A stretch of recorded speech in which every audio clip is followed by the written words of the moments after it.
A work of poetry of Kunwar Viyogi titled Words. Says Viyogi, choose your words with care. They come in unsuspected meanings garbed. So, of their apparent apparel beware.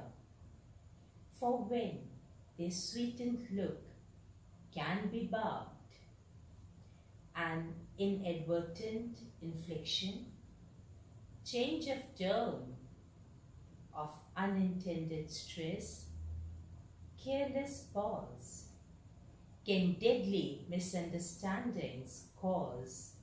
To misinterpretations, words are prone.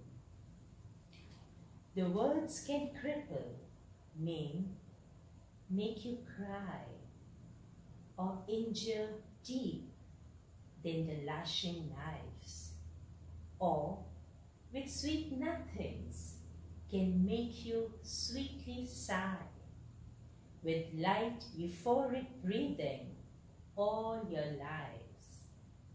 So keep the consequences in your mind.